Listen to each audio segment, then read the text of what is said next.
It was the 7th manned mission to the moon. The 6 prior went so flawlessly, at least as the public saw it, that Apollo 13 was something of a yawner to people already looking for something shocking. They got it some 56 hours into the mission when an oxygen tank exploded. Getting those 3 men home from the depths of space remains one of the great engineering and rescue feats of any age. On this date in 1970, the Odyssey Command Module splashed down on the South Pacific Ocean. And our guest was chairman of the Science, Space, and Technology Committee at the time, watching and holding his breath like the rest of us. Welcome former Pennsylvania Congressman Bob Walker back to MidPoint. Congressman, good to talk to you again.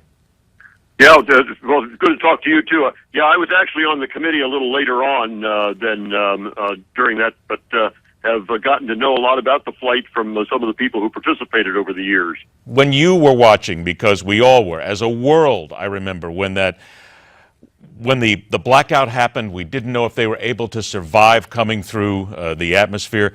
What were you thinking, and do you remember where you were?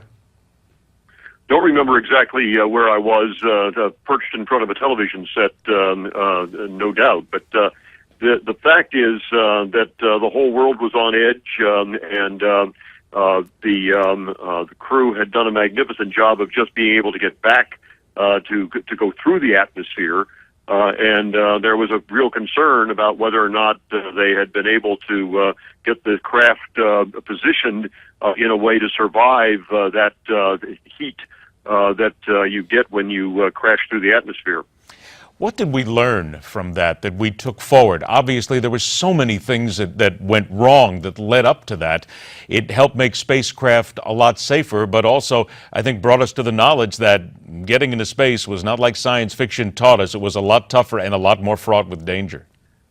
Yeah, we had been very lucky up to that point because we'd had a lot of flights that could have ended in disaster. There was about a 1 in 7 chance that the Mercury astronauts weren't going to make it, and yet we had gotten through that whole program.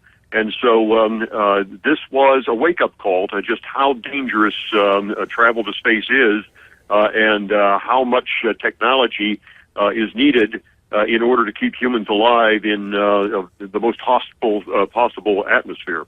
I remember in the movie itself, and Ron Howard did an exceptional job of bringing that to the screen, and also Tom Hanks a great job as Jim Lovell. But they talked about how this was going to be remembered as one of NASA's greatest failures. And in the movie, the character said, no, this is going to be remembered as one of NASA's greatest success stories because of what we did and because of how we gained together and saved them. Do you believe that as well?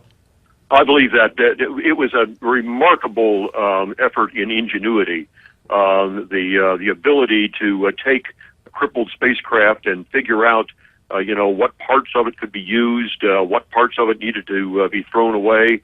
It was just a remarkable effort on behalf of the men in space, but the people on the ground who devised a lot of the solutions that got them back. You got to know the astronauts. The times that you had a chance to talk to them after this, did they talk about it much, or did they not want to talk about it?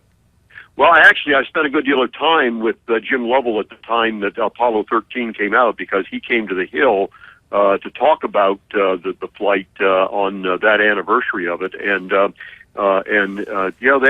were willing to talk about it. And Jack Schweikert, when he worked for us at the Science, Space, and Technology Committee, used to reminisce a lot about his days as an astronaut, and particularly about that flight.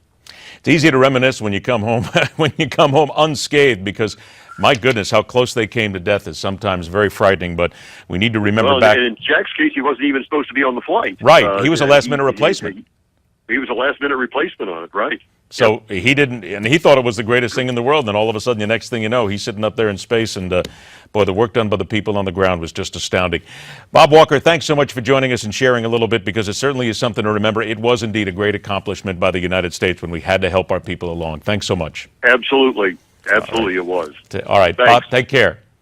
All right, bye-bye. By the way, if no one has ever seen Apollo 13 before, see it, because it really is a fantastic film, and they got so much of it right. All right, second hour of MidPoint on deck. Into the arena with a military that doesn't trust its leaders, a nation getting tired of the same old rhetoric on immigration, nothing getting done, a sports reporter who needs to learn to keep her mouth shut, and the most impactful moment in the lives of some people since 1977. The arena's open for business next on MidPoint.